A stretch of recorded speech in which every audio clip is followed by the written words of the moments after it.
I've only been golfing for the last 2 months, and one of my main goals as a beginner golfer has been to break 100. And on Monday, I finally did it. I played one of the best rounds of my life, and I shot a 91, bogeying nearly every hole consistently. There was one problem though. I didn't film it. 2 days later, I woke up at 6:30, brought my camera, and returned to prove that round wasn't a fluke.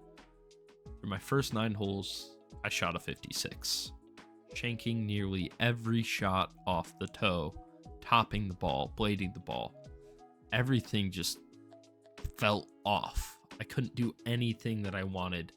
It didn't feel how I was playing on Monday at all. And the frustrating part was that my driver and my irons weren't terrible. I kept getting the ball somewhere near the green.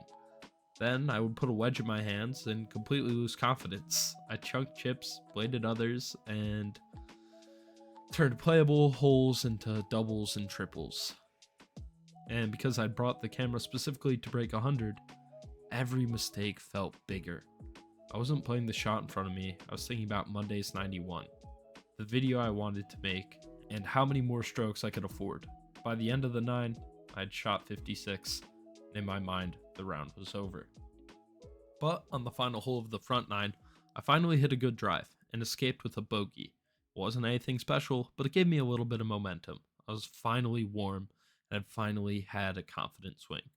More importantly, my expectations were now in the dirt.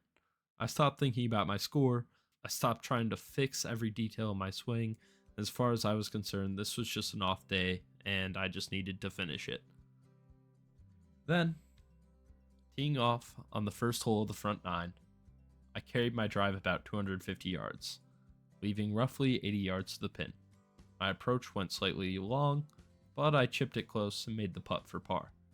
After shooting 56, I'd started the other side with a par. Then suddenly, golf felt simple.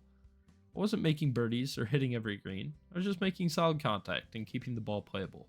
Par here, bogey there, nothing spectacular. But breaking 100 doesn't require spectacular golf. You don't need an eagle, you don't even need a birdie. You just need to stop turning one bad shot into 3. Then, I reached a downhill par 5 with plenty of room to swing.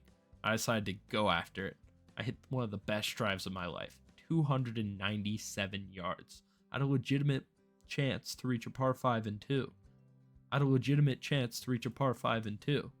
immediately got ahead of myself. I started thinking about the drive, the green, and what the hole could become, and then I missed 3 crucial shots and turned that hole into a double bogey. The best drive of my life had produced one of my most disappointing holes. But something was different this time. The double bogey didn't follow me through to the next tee. Roger Federer once explained that he won almost 80% of his matches, despite winning only 54% of the individual points. One of the greatest athletes ever lost almost half the points he played. He didn't win because he never lost a point. He won because a lost point didn't automatically become the next lost point. Golf works that same way. The drive was over. The double bogey was over. The only shot that could still affect my round was the next one. So I kept swinging. My expectations stayed low, but my performance didn't. I had no idea what the score was. I genuinely believed the 56 had already ruined my chance of breaking 100. There was no dramatic calculation on the final tee. I wasn't trying to protect the number. I simply played the last hole, finished the round, and walked back to check my score. 41. I'd followed a 56 with a 41, totaling out to 97. I just sat there because I genuinely couldn't believe it. I'd spent the entire back 9 believing that there was nothing left to save. Without realizing it, I'd broken 100 again.